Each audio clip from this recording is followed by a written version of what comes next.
శాఖ మంత్రులు అమిత్ షా గారికి స్వాగతం సుస్వాగతం.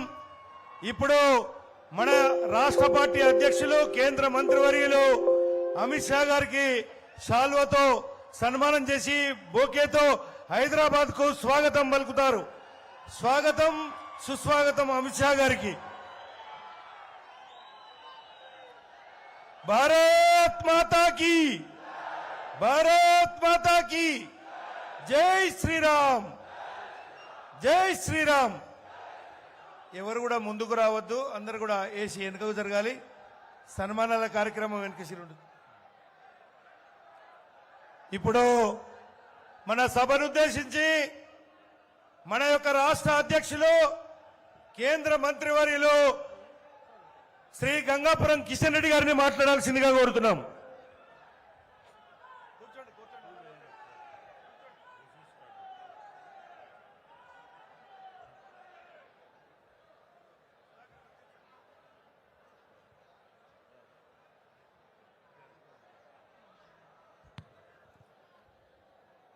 భారత్ మాతాకి. మనము అనేక పోలింగ్ బూతుల నుంచి ఇక్కడికి వచ్చాము. అందరూ ప్రశాంతంగా ఉండాలి. భారత్ మాతాకి జై శ్రీరామ్, జై శ్రీరామ్. రెండు చేతులు ఎత్తి చెప్పాలి. జై శ్రీరామ్. నరేంద్ర మోడీ గారి నాయకత్వం. ఈనాటి కార్యక్రమానికి ముఖ్య అతిథులుగా వచ్చినటువంటి భారత ప్రభుత్వ హోంశాఖ మంత్రులు, భారతీయ జనతా పార్టీ సీనియర్ నాయకులు శ్రీ అమిత్ షా గారికి తెలంగాణ భారతీయ జనతా పార్టీ తరఫున, తెలంగాణ ప్రజానీకం తరఫున హృదయపూర్వకమైనటువంటి స్వాగతం పలుకుతా ఉన్నాను. భారతీయ జనతా పార్టీ ఈ రోజు నుంచి పూర్తి స్థాయిలో ప్రతి పోలింగ్ బూత్ లెవెల్లో మనమందరం కూడా ఎన్నికల ప్రచారానికి సిద్ధం కావాల్సినటువంటి అవసరం ఉంది. అందుకోసమే ఈరోజు ప్రత్యేకంగా నేను ఈరోజు పోలింగ్ బూత్ అధ్యక్షులనే కలుస్తాను, బహిరంగ సభ వద్దు అని చెప్పి అమిత్ షా గారు మనందరినీ పోలింగ్ బూత్ అధ్యక్షులను నేరుగా ఈ కార్యక్రమం ద్వారా మీ అందరినీ కలిసి రానున్నటువంటి ఎన్నికలకు మనం సిద్ధం కావడం కోసము నేను వస్తానని చెప్పి వారు రావడం జరిగింది. అందుకే ఈరోజు మొత్తం తెలంగాణలోని అన్ని పోలింగ్ బూత్లకు సంబంధించినటువంటి మరి అధ్యక్షులందరినీ కూడా ఇక్కడ ఆహ్వానించడం జరిగింది. ఈరోజు మనకు తెలుసు, వచ్చేటువంటి ఏప్రిల్లో జరగనున్నటువంటి ఎన్నికల్లో దేశంలో మరి భారతీయ జనతా పార్టీ నేతృత్వంలో 400 సీట్లతో మళ్ళీ నరేంద్ర మోడీ గారు మూడోసారి ప్రధానమంత్రిగా హ్యాట్రిక్ సాధించి మరి ప్రమాణ స్వీకారం చేయనున్నారు. అందులో ఈరోజు మన ముందున్నటువంటి ఎజెండా ఒకటే. ఈ యొక్క తెలంగాణలో అత్యధికమైనటువంటి స్థానాలు భారతీయ జనతా పార్టీ గెలవాల్సినటువంటి అవసరం ఉంది. నరేంద్ర మోడీ గారి నాయకత్వానికి తెలంగాణ ప్రజల మద్దతు కూడగట్టాల్సినటువంటి అవసరం ఉంది. కేంద్రంలో ఏర్పడినటువంటి ప్రభుత్వంలో తెలంగాణ నుంచి కూడా అత్యధికమైనటువంటి పార్లమెంట్ సభ్యులను నరేంద్ర మోడీ గారికి మద్దతుగా తెలంగాణ ప్రజలు ఆశీస్సులు తీసుకొని మనమందరం కష్టపడి పనిచేసి పంపించాల్సినటువంటి అవసరం ఉంది. దానికోసం ప్రతి కార్యకర్త కూడా సిద్ధం కావాల్సినటువంటి అవసరం ఉంది. అనేక రకాల తప్పుడు ప్రచారాలు జరుగుతాయి సోషల్ మీడియాలో కానీ ఇతరత్ర కానీ. కాబట్టి మనం అది కూడా ఖాతరు చేయకుండా ధైర్యంగా ఈరోజు ముందుకెళ్లాల్సినటువంటి అవసరం ఉంది. ఇంతకు ముందే సోషల్ మీడియా వారియర్స్ మీటింగు ప్రత్యేకంగా అమిత్ షా గారు వాళ్ళని ఉద్దేశించి ప్రసంగించడం జరిగింది. చాలా ఉత్సాహంగా అన్ని మండలాల నుంచి కూడా సోషల్ మీడియాకు సంబంధించినటువంటి వాలంటీర్స్ ఆ కార్యక్రమంలో పాల్గొన్నారు. ఈరోజు మనకందరికీ తెలుసు, నరేంద్ర మోడీ గారి నాయకత్వంలో దేశంలో ఏ రకంగా అభివృద్ధి చెందింది, తెలంగాణ రాష్ట్రానికి ఏ రకంగా అన్ని రకాలుగా అండగా నిలబడి గత 9.5 సంవత్సరాలుగా తెలంగాణ అభివృద్ధిలో నరేంద్ర మోడీ గారి ప్రభుత్వము కీలక పాత్ర పోషిస్తున్న విషయం మనం చూస్తా ఉన్నాం. ఈరోజు ఏ రంగాన్ని తీసుకుని జాతీయ రహదారులు కావచ్చు, ఎడ్యుకేషన్ విషయంలో కావచ్చు, హెల్త్ విషయంలో కావచ్చు, గ్రామ పంచాయతీల అభివృద్ధి కావచ్చు, మున్సిపాలిటీల అభివృద్ధి కావచ్చు, లేక అన్ని రకాలుగా రైల్వేల అభివృద్ధి కావచ్చు. ఈరోజు నరేంద్ర మోడీ గారి ప్రభుత్వము స్వాతంత్రం వచ్చిన తర్వాత నరేంద్ర మోడీ గారు 2014లో ప్రధానమంత్రి అయ్యేంత వరకు ఏ రకంగా అభివృద్ధి జరిగిందో అంతకంటే మించి ఈ 10 సంవత్సరాల్లో కేంద్ర ప్రభుత్వం ద్వారా అన్ని రకాల సహాయ సహకారాలు తెలంగాణ రాష్ట్రానికి ఇవ్వడం జరిగింది. ఈరోజు తెలంగాణ సమాజం ఆలోచన చేయాల్సిన అవసరం ఉంది. తెలంగాణ వచ్చిన తర్వాత కేసీఆర్ కుటుంబము తెలంగాణను దోపిడీ చేసింది, తెలంగాణను దోచుకున్నది, తెలంగాణకు దగా చేసింది. నియంతృత్వ అహంకార పూరితమైనటువంటి పరిపాలనతో బీఆర్ఎస్ పార్టీ కేసీఆర్ కుటుంబము ఏ రకంగా వివరించిందో తెలంగాణ ప్రజలు ఏ రకంగా గత శాసనసభ ఎన్నికల్లో స్పందించారో మనం చూశాం. కానీ మరి ఈరోజు పెనం నుంచి పొయ్యిలో పడ్డట్టు కాంగ్రెస్ పార్టీ అధికారంలోకి వచ్చింది. ఈరోజు కాంగ్రెస్ పార్టీ తన పాత అలవాటు మార్చుకోలేదు. ఈ ప్రభుత్వం వచ్చి 100 రోజులైంది. 100 రోజుల్లోనే ఈరోజు తెలంగాణలో ఉన్నటువంటి బిల్డర్స్ దగ్గర, రియల్ ఎస్టేట్ వ్యాపారస్తుల దగ్గర, వివిధ పరిశ్రమల దగ్గర, కాంట్రాక్టర్ల దగ్గర పెద్ద ఎత్తున రాహుల్ గాంధీ ట్యాక్సీ పేరుతో ఏ రకంగా ఈరోజు కాంగ్రెస్ పార్టీ పార్లమెంట్ ఎన్నికల కోసం తెలంగాణలో రాహుల్ గాంధీ అనుచరులు, రాహుల్ గాంధీ మూట ఏ రకంగా వసూలు చేస్తా ఉన్నారో మనం చూస్తా ఉన్నాం. నేను చెప్పే ఉద్దేశం ఒకటే, టీఆర్ఎస్ పార్టీకి కాంగ్రెస్ పార్టీకి తేడా లేదు. 2 కుటుంబ పార్టీలే, 2 దోపిడీ పార్టీలే, 2 అవినీతి పార్టీలే, 2 అహంకారపూరితమైనటువంటి పార్టీలే, 2 కుటుంబాల కోసం పనిచేసేటువంటి పార్టీలే. అందుకే ఈరోజు మనమందరం కూడా తెలంగాణలో వచ్చేటువంటి పార్లమెంట్ ఎన్నికల్లో మార్పు తీసుకురావాల్సినటువంటి అవసరం ఉంది. గత పార్లమెంట్ ఎన్నికల్లో భారతీయ జనతా పార్టీ స్వతంత్రంగా 4 పార్లమెంట్ స్థానాలు మనం సంపాదించుకున్నాం. ఈసారి ఎన్నికల్లో 17కు 17 సీట్లు మనం ఛాలెంజ్ చేసుకొని ఎన్నికలు దిగాల్సినటువంటి అవసరం ఉంది. ఈవెన్ హైదరాబాద్ పార్లమెంట్ సీటు ఈరోజు పోటీ చేయడానికి భారతీయ జనతా పార్టీ పోటీ చేయడం లేదు. ఈసారి గెలవడం కోసం, అసదుద్దీన్ ఓవైసీని ఓడించడం కోసం ఈరోజు మనం పోటీ చేస్తా ఉన్నాం. చెమటలు పడుతున్నాయి మజ్లిస్ పార్టీకి. ఈరోజు హైదరాబాద్లో ఉన్నటువంటి పేద ప్రజలందరూ కూడా మజ్లిస్ పార్టీ పోవాలి, మజ్లిస్ పార్టీ విరగడ కావాలని చూస్తా ఉన్నారు. కాబట్టే మనం వీళ్ళందరం కూడా కష్టపడి పనిచేద్దాం. ఈరోజు మనకు తెలుసు సిటిజన్ అమెండ్మెంట్ యాక్ట్ ఏదైతే ఇంప్లిమెంట్ కాబోతుంది, అది ఎవరికి వ్యతిరేకం కాదు,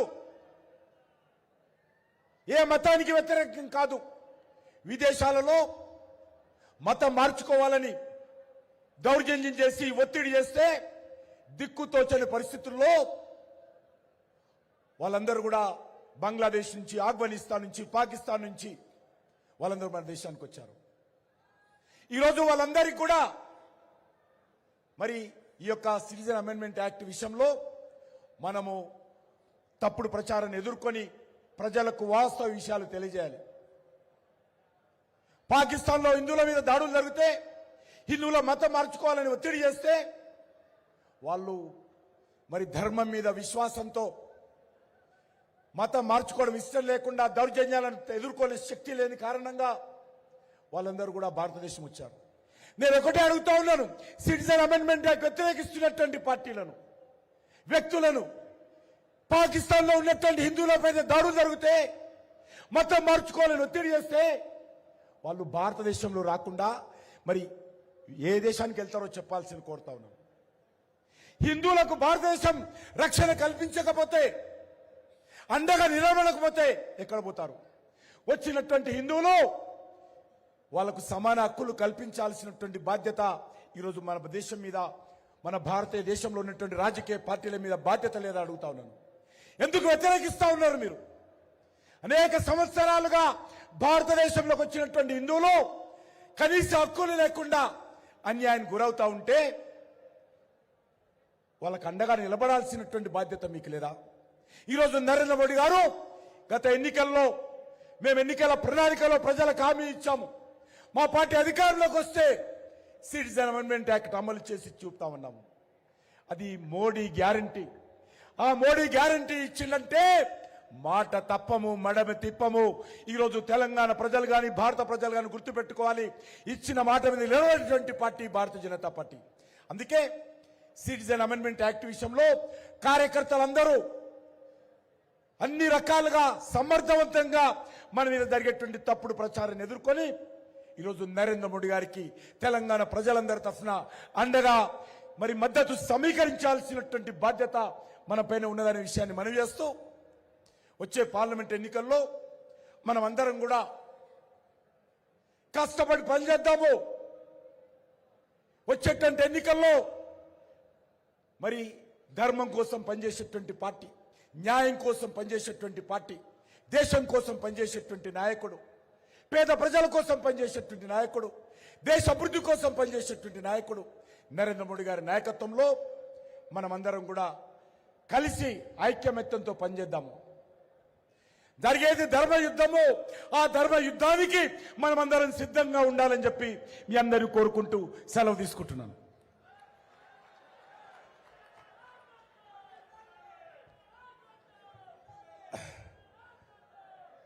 కిషన్ రెడ్డి గారికి ధన్యవాదాలు. వేదిక పైన మన పార్లమెంటు అభ్యర్థులుగా పోటీ చేసేటువంటి వాళ్ళను కేంద్ర పార్టీ ప్రకటించింది.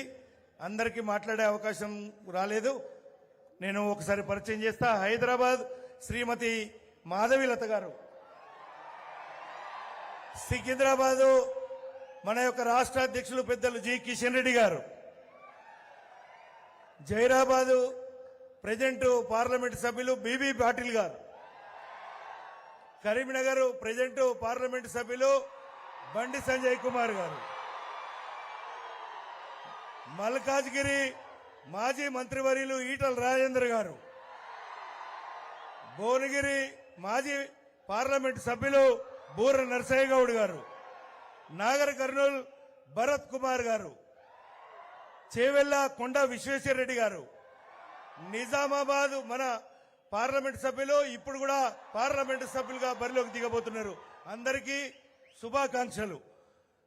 ఇప్పుడు మన ముఖ్య అతిథి ఆనాడు కేంద్ర హోం మంత్రిగా సర్దార్ వల్లభాయ్ పటేల్ గారు నిజాం మెడలు వంచి హైదరాబాద్ సంస్థాన్ని భారతదేశంలో విలీనం చేస్తే ఈనాడు మన యొక్క మరో అభినవ సర్దార్ వల్లభాయ్ పటేల్ అమిత్ షా గారు కాశ్మీర్ నుంచి కన్యాకుమారి వరకు దేశాన్నంతటి కూడా ఒక్కతాడి మీదకి తీసుకొచ్చి ఈ దేశాన్ని ప్రపంచ దేశాలంతటా కూడా ఒక నంబర్ 1 దేశంగా తీర్చిదిద్దేందుకు ముందుకు తీసుకుపోతున్నారు. భారతీయ జనతా పార్టీని గిన్నిస్ బుక్ లో నెంబర్ 1 పార్టీగా తీర్చిదిద్దిన అమిత్ షా గారిని ఇప్పుడు మనం ఉద్దేశించి మాట్లాడాల్సిందిగా కోరుతున్నాం.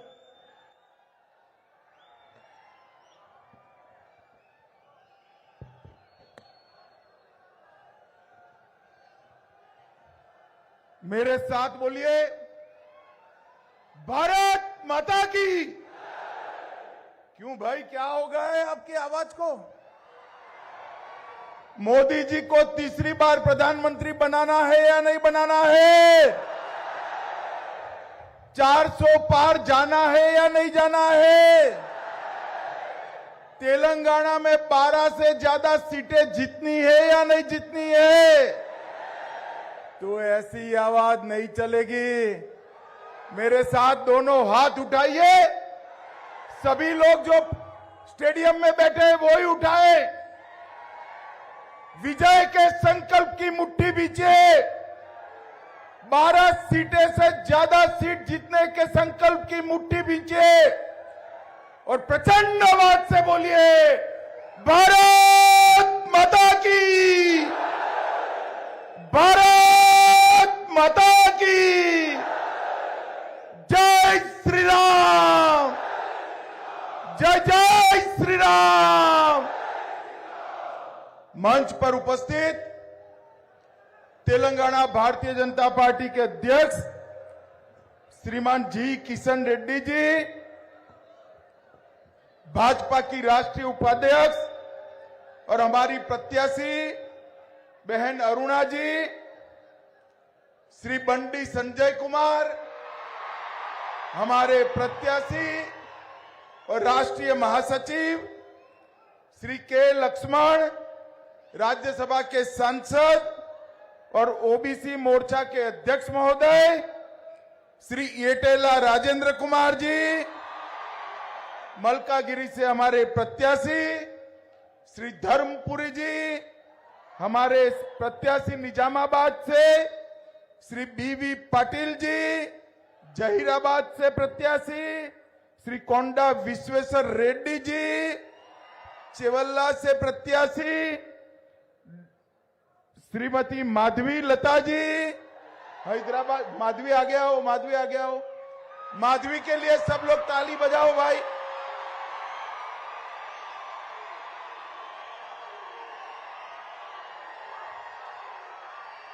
डॉक्टर बूरा नरसैया गौड़ जी, पी भरत कुमार जी, सुधाकर रेड्डी जी, श्री जितेंद्र रेड्डी जी, श्री गरिकापति मोहन राव जी, श्री प्री रामलू जी, श्री ए वेंकटेश्वर रेड्डी जी, मंच पर बैठे हुए सारे भारतीय जनता पार्टी के वरिष्ठ नेतागण और आज समग्र तेलंगाना राष्ट्र से आए हुए मेरे बूथ के मालिक, ऐसे भारतीय जनता पार्टी के सभी कार्यकर्ता भाइयों बहनों को नमस्कार।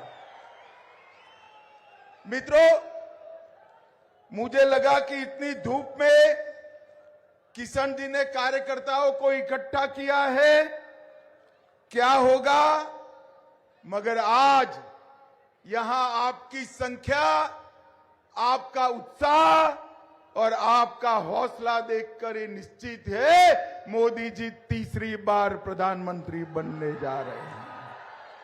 भाई और बहनों, मैं देश भर के हर राज्य से जाकर आया हूं। मैंने यही उत्साह, यही हौसला और यही मोदी की दीवानगी को देखा है। मैं जहां गया मोदी मोदी के नारों से स्वागत होता है।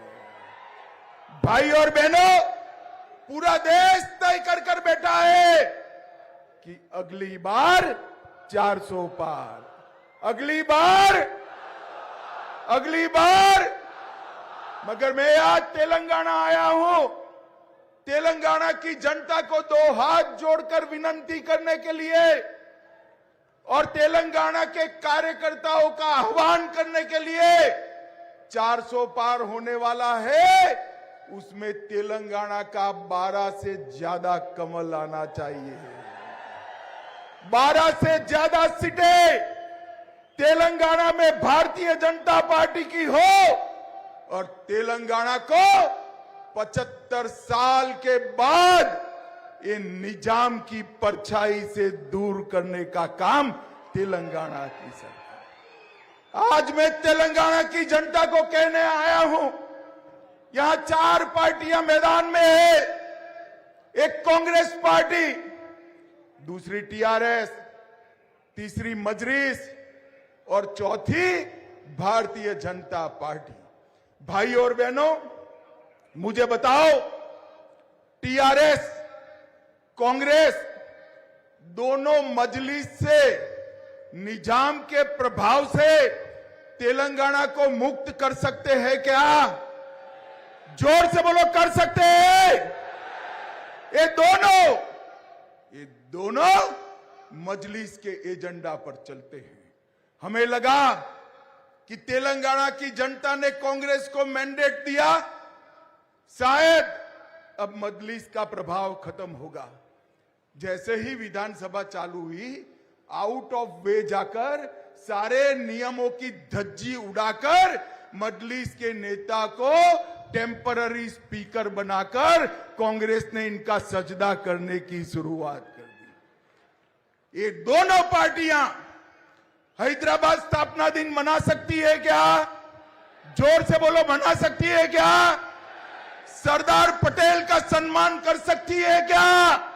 नहीं कर सकते, क्योंकि ये वोट बैंक की लालच से डरते हैं। हम भारतीय जनता पार्टी के कार्यकर्ता वोट बैंक से नहीं डरते हैं। हम तेलंगाना के कल्याण और तेलंगाना के सम्मान को समर्पित पार्टी है। भाइयों और बहनों, ये तीनों पार्टियां परिवारवादी पार्टियां।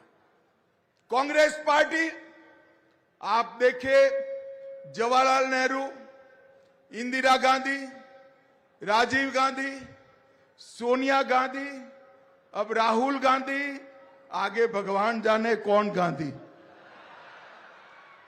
ये केसीआर के बाद KTR, KTR KCR, KCR KTR, और बड़े मियां तो बड़े मियां, छोटे मियां भी सुभान अल्लाह। ये मजलिस भी परिवारवादी पार्टी है। ये तीनों पार्टियों का लक्ष्य राजनीति में अपने बेटे बेटों का कल्याण करना है, बेटों बेटियों का कल्याण करना है। आप मुझे बताइए, जो अपने बेटे बेटियों के लिए काम करते हैं, वो तेलंगाना के किसान का भला कर सकते हैं क्या? जोर से बोलिए, कर सकते हैं क्या? तेलंगाना के ओबीसी का भला कर सकते हैं क्या? तेलंगाना के युवाओं का भला कर सकते हैं क्या? तेलंगाना के युवा, किसान, महिला और ओबीसी दलित का भला केवल और केवल भारतीय जनता पार्टी कर सकती है, नरेंद्र मोदी कर सकते हैं। मित्रों, ये दोनों पार्टियां, कांग्रेस और टीआरएस, दोनों पार्टियां भ्रष्टाचार में लिप्त पार्टियां हैं। मैं आपको बताता हूं, रेवंत रेड्डी मेरी बात का जवाब दे। अगर साहस है तो कल प्रेस कॉन्फ्रेंस कर कहे कि अमित भाई ने जो कहा वो गलत है।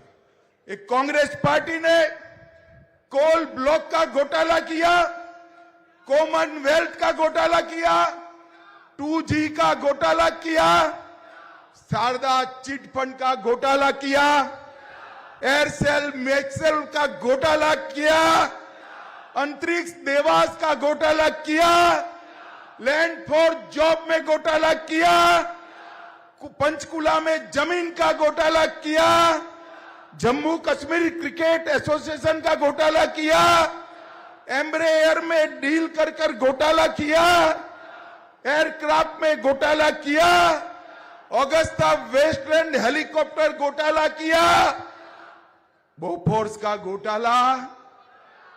मित्रों, ये 12 लाख करोड़ के घपले, घोटाले और भ्रष्टाचार करने वाली कांग्रेस पार्टी, और दूसरी ओर भ्रष्टाचार रचित समिति बीआरएस, मियापुर जमीन का घोटाला 4000 करोड़, आउटर रिंग रोड घोटाला किया, कालेश्वर परियोजना घोटाला 40,000 करोड़ का किया, कविता के नाम पर शराब घोटाला किया, सीएजी ऑडिट का घोटाला। अब मुझे बताओ भाई, हजारों लाखों करोड़ के घपले घोटाले करने वाली एक कांग्रेस पार्टी और टीआरएस तेलंगाना और देश का भला कर सकते हैं क्या? जोर से वो लोग कर सकते हैं? 23 साल हो गए नरेंद्र मोदी जी को मुख्यमंत्री प्रधानमंत्री रहते हुए। मोदी जी पर हमारे विरोधी भी 25 पैसे का भ्रष्टाचार का आरोप नहीं लगा सके। भारतीय जनता पार्टी ने, इस देश के प्रधानमंत्री ने भ्रष्टाचार मुक्त शासन कैसा होता है, इसका एक उदाहरण सेट करने का काम किया है। भाइयों और बहनों, एक केसीआर की पार्टी थी और कांग्रेस पार्टी, दोनों वादा खिलाफी की पार्टी है। इन्होंने कहा था कि हम नीलू, निगुलू, नियामकलू, रोजगार, धन और जल, ये तीनों के लिए काम करेंगे। तीनों में वादा खिलाफी किया। 1 लाख युवाओं को रोजगार देना था, नहीं दे पाए। यूनिवर्सिटी में प्रोफेसरों की भर्ती नहीं कर पाए, 40 लाख बच्चों को फ्री शिक्षा का वादा किया था, नहीं कर पाए, 7 लाख घर देने का वादा किया था, नहीं कर पाए। मेरे पास 42 वादा खिलाफी की सूची है, 42। और दूसरी ओर कांग्रेस पार्टी, मैं आपको कहना चाहता हूं मित्रों, कांग्रेस पार्टी ने भी इस देश के गरीबों को गरीबी मुक्त करने का वादा 4 पीढ़ी पहले इंदिरा गांधी ने किया था, मगर गरीबी तो मुक्त हो ही नहीं, गरीब और गरीब बनता गया। और मैं आज बताता हूं, मोदी जी ने ये 10 साल के अंदर 80 करोड़ से ज्यादा गरीबों को हर महीना 5 किलो अनाज मुफ्त में देने का काम नरेंद्र मोदी ने किया। 12 करोड़ से ज्यादा टॉयलेट बनाने का काम नरेंद्र मोदी ने किया। 4 करोड़ गरीबों को घर देने का काम नरेंद्र मोदी ने किया। 10 करोड़ माताओं बहनों को उज्ज्वला गैस देने का काम नरेंद्र मोदी ने किया। 14 करोड़ गरीबों के घर में नल से जल पहुंचाने का काम नरेंद्र मोदी ने किया। और 11 करोड़ किसानों को हर साल 6,000 रुपया ऑनलाइन भेजने का काम नरेंद्र मोदी जी ने किया। नरेंद्र मोदी जी ने 60 करोड़ गरीबों के जीवन में उजाला भरने का काम किया है। और साथ में मोदी जी ने हर गारंटी को पूरा किया है। मुझे बताओ भाइयों बहनों, ये कश्मीर हमारा है या नहीं है? अरे जोर से बोलो, है या नहीं है? धारा 370 हटनी चाहिए थी या नहीं हटनी चाहिए थी?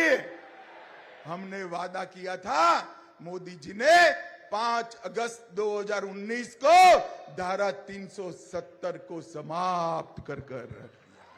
और आज कश्मीर जिस लाल चौक में जाते हुए मिलिट्री के बगैर जा नहीं सकते थे, वहां तिरंगा फहर रहा है और वहां जन्माष्टमी भी मनाई जाती है।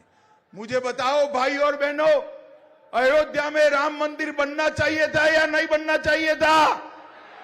500 साल से रामलल्ला अपमानित अवस्था में थे। 70 साल से कांग्रेस पार्टी ने रामलल्ला को टेंट में रहने के लिए मजबूर किया, अटकाया, लटकाया, भटकाया, केस चलने नहीं दिया।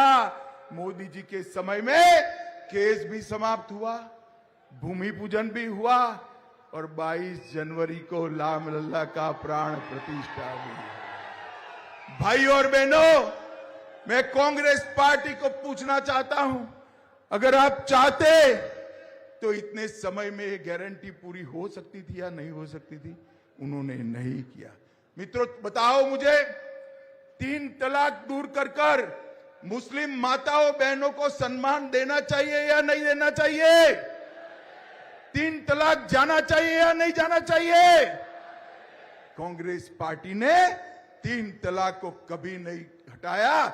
वो ओवैसी से डरते हैं, वो वोट बैंक से डरते हैं। नरेंद्र मोदी जी ने 3 तलाक को समाप्त करने का काम नरेंद्र मोदी जी ने किया। भाइयों और बहनों, और मोदी जी ने देश को सुरक्षित करने का काम किया है। ये 10 साल तक कांग्रेस की सरकार थी, सोनिया मनमोहन की सरकार थी। पाकिस्तान से रोज आलिया, मालिया, जमालिया आते थे, बम धमाके करते थे और चले जाते थे, कोई कुछ नहीं बोलता था। मोदी जी के समय में भी 2 प्रयास हुए, उरी और पुलवामा में, मगर पाकिस्तान को मालूम नहीं था ये नरेंद्र मोदी सरकार है, भारतीय जनता पार्टी। 10 ही दिन में सर्जिकल स्ट्राइक और एयर स्ट्राइक कर पाकिस्तान के घर में घुसकर आतंकवादियों का सफाया करने का काम नरेंद्र मोदी जी ने किया। भाइयों और बहनों, अभी हमने कहा था कि हम सीएए लाएंगे, जो हमारे बांग्लादेश और पाकिस्तान से हिंदू, सिख, बौद्ध, जैन भाई बहन आए हैं, उनको नागरिकता देंगे, ये लोग विरोध करते हैं। मगर कल ही मोदी सरकार ने सीएए का वादा भी पूरा कर दिया। करोड़ों हिंदू, जैन, बौद्ध, सिख जो आसपास के देशों से आए थे, अफगानिस्तान से, पाकिस्तान से, बांग्लादेश से, उनको नागरिकता देने का काम कल नरेंद्र मोदी जी ने समाप्त कर दिया। जो अपने महिलाओं के सम्मान के लिए, अपने धर्म की रक्षा के लिए, अपने गौरव की रक्षा के लिए भारत की शरण में आए थे, इनको एक कांग्रेस वाले, मजलिस, टीआरएस विरोध करते थे, नागरिकता नहीं देने देते थे। नरेंद्र मोदी जी ने इनको नागरिकता देकर उनको सम्मान के साथ जीने का उनका स्वप्न पूरा किया है। और एक गलत फहमियां फैला रहे, इस देश के अल्पसंख्यक भाइयों को कहना चाहता हूं, माताओं को कहना चाहता हूं, सीएए से किसी भी देश के नागरिक की नागरिकता जानी नहीं है। सीएए नागरिकता देने का कानून है, नागरिकता लेने का कानून नहीं है। ये ओवैसी भी झूठ बोल रहे हैं, खड़गे भी झूठ बोल रहे हैं, राहुल गांधी भी झूठ बोल रहे हैं कि इससे माइनॉरिटी की नागरिकता जाएगी। मैं आपको भरोसा दिलाता हूं कि सीएए के कानून के अंदर किसी की नागरिकता लेने का कोई प्रावधान नहीं है। हमारे शरणार्थियों को नागरिकता देने का प्रावधान है। मगर ये लोग वोट बैंक की राजनीति कर रहे हैं। भाइयों और बहनों, मैं इतना ही कहना चाहता हूं, आने वाले दिनों में चुनाव शुरू होगा, आपको घर घर जाना है और पूरे तेलंगाना की जनता को बताना है कि 10 साल में मोदी जी ने तेलंगाना के लिए 2,50,000 करोड़ रुपए का ग्रांट भेजा है। कितना भेजा है? और 10 साल जब यूपीए की सरकार थी, इन्होंने 1,16,000 करोड़ भेजा था। और इसके साथ साथ मोदी जी ने railway, metro, airport, highway, national highway, petroleum, university, central institute, इसके अलग से 5 लाख करोड़ से ज्यादा रुपया नरेंद्र मोदी जी ने भेजने का काम किया। ये लोग तेलंगाना का विकास नहीं कर सकते। तेलंगाना का विकास केवल और केवल भारतीय जनता पार्टी कर सकती है, नरेंद्र मोदी जी कर सकते हैं। मित्रों, जो इंडिया अलायंस है, ये पूरा गठबंधन, ये घमड़िया गठबंधन केवल और केवल परिवारवादियों का गठबंधन है। मैं फिर से देश की जनता को कहना चाहता हूं, सोनिया गांधी का एकमात्र लक्ष्य है राहुल गांधी को प्रधानमंत्री बनाना। केसीआर का लक्ष्य है केटीआर को मुख्यमंत्री बनाना। ममता दीदी का लक्ष्य है भतीजे को मुख्यमंत्री बनाना। शरद पवार का लक्ष्य है सुप्रिया सुळे को मुख्यमंत्री बनाना। ठाकरे जी का लक्ष्य है, उद्धव ठाकरे जी का, आदित्य ठाकरे को मुख्यमंत्री बनाना। लालू जी का लक्ष्य है अपने बेटे को मुख्यमंत्री बनाना। भाई मुझे बताओ, ये बेटे, बेटी, जमाई, दामाद, इसमें आपकी जगह है कहीं पर? है क्या? भारत के युवा की जगह है, भारत के किसान की जगह है, भारत की माताओं की जगह है, भारत के गरीब की जगह है। ये भारत के युवान, किसान, महिलाएं और गरीब के लिए कुछ नहीं कर सकते, वो अपने बेटे बेटियों के लिए राजनीति में है। भारत के गरीब, युवा, महिला और किसान के लिए केवल और केवल नरेंद्र मोदी जी समर्पित है। मित्रों, नरेंद्र मोदी जी ने पूरे देश को समृद्ध करने का काम किया है। भारत ने चंद्रमा के दक्षिण ध्रुव पर समग्र संसार में कोई वहां नहीं पहुंच पाया था। सबसे पहले भारत ने दक्षिण ध्रुव पर चंद्रयान पहुंचाया और हमारा तिरंगा फहराने का काम किया। G20 की समिट में दिल्ली डिक्लेरेशन से अपना कूटनीतिक परचम समग्र विश्व के सामने लहराने का काम नरेंद्र मोदी जी ने किया है। आज पूरी दुनिया नरेंद्र मोदी जी का सम्मान करती है। 14 से ज्यादा देशों ने मोदी जी को अपना सबसे बड़ा नागरिक सम्मान अवार्ड, जैसे हमारे यहां भारत रत्न है, 14 देशों ने नरेंद्र मोदी जी ने दिया है। मोदी जी जहां भी जाते हैं लोग मोदी मोदी मोदी करते हैं। भाइयों और बहनों, ये मोदी जी का जो स्वागत है ना, ये नरेंद्र मोदी जी का नहीं है, ये भारतीय जनता पार्टी का नहीं है। मोदी जी का ये स्वागत हमारी देश की 130 करोड़ की जनता का स्वागत है। यहां समग्र तेलंगाना राष्ट्र से बूथ अध्यक्ष आए हैं। मैं सभी को कहना चाहता हूं, जब तक विजय जुलूस न निकले किसी को आराम नहीं करना है। हर मतदाता का, हर लाभार्थी का और विशेषकर हर माता बहन का संपर्क कर कर कमल के निशान पर बटन दबाकर मोदी जी के हाथ मजबूत करने के लिए निकल पड़ना है। यहां बैठा हुआ हर कार्यकर्ता अपने आप को नरेंद्र मोदी समझकर तेलंगाना की जनता के सामने जाए, विनम्रता से आशीर्वाद मांगे और भारत को 2047 तक पूर्ण विकसित राष्ट्र बनाने के लिए नरेंद्र मोदी का समर्थन कराइए। मैं आपको कहता हूं, मोदी जी ने गारंटी दी है कि 15 अगस्त 2047 को हमारा देश भारत, जब देश की आजादी की शताब्दी मनाई जाएगी, भारत आत्मनिर्भर होगा, भारत पूर्ण विकसित होगा और भारत माता विश्व गुरु के स्थान पर विराजमान होगी। ऐसा भारत बनाने के लिए हम सब ने आगे बढ़ना है। मुझे बताओ, ये जो 1.5-2 महीना है चुनाव का, आप सभी लोग आज से ही कमल के प्रचार में मोदी जी को प्रधानमंत्री बनाने के लिए निकल पड़ेंगे क्या? अरे जोर से बोलो, निकल पड़ेंगे क्या? तेलंगाना में 12 का आंकड़ा पार करेंगे क्या? 400 पार कराएंगे क्या? मोदी जी को फिर से प्रधानमंत्री बनाएंगे क्या? तो मेरे साथ दोनों हाथ उठाइए, उठाइए दोनों हाथ। 12 सीटें जीतने की संकल्प की मुट्ठी बींचिए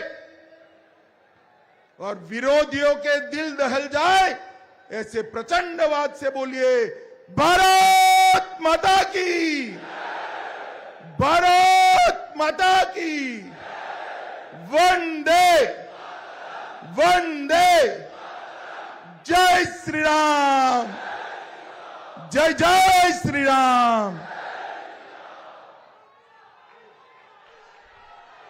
भारत माता